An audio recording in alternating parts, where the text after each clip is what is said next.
So right after inserting those text boxes, now we need a button so that if we click that button, it will either add, divide, multiply, and do whatever. So we can drag and drop what is known as a button here. Button, drag it here. Then, as I said, you go to text, you change that text.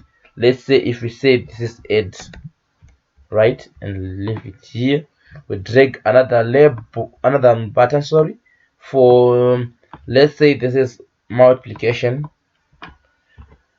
We say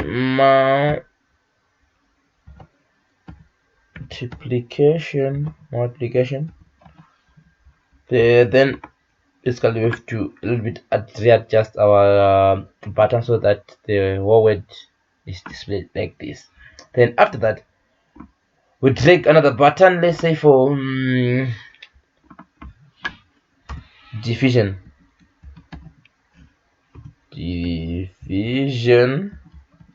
All right, so let's say for example we've got only these three buttons, and let's say we would like to display our answer maybe in another label or in a text. Let's use a text box, and we will reformat it to or read only.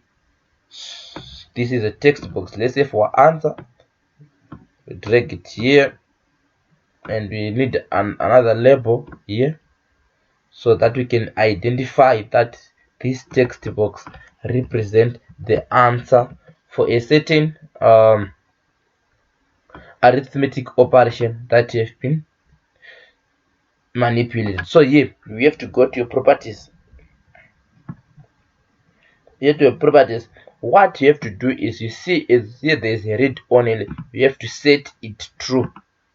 You see now it's different from those these text box because it's a read only. It can only output data. You have no permission to input data into that read only text box. So if I try to debug this form, you'll see it will just output a form without any functionality. For example, if I click on add, it's doing nothing. Multiplication is doing nothing. Division is doing nothing. This is what is known as the front end of an application. A front end is the basic graphical interface for a certain application without the functionality that it is supposed to have. So this is basically what is called the front end. And I will stop the debug, and now let's get into the actual coding of each and every application, every button, sorry. So let's start by renaming this text box. This is text box which will capture this num1 data, so we can rename it. We go to name the first item and rename it to num1, no space. Yes, spaces are not allowed when renaming a text box, a button, or even a form in Visual Studio. If you want to put a space, you put an underscore between those two numbers or put those two letters. We move on to this one. We will let's say this is our num2.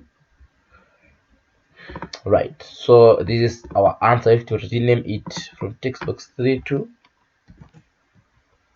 answer. You have to make sure you don't type correctly your word, because if you type wrongly or if you include a typo, that means that on your actual code the text box or the button you appear is it's not declared or it's not in the form. So right now let's wait for the next video where we'll be coding these buttons so that we see how we code these buttons. So thank you, fam. Please like, subscribe, and share. It's your boy Giote.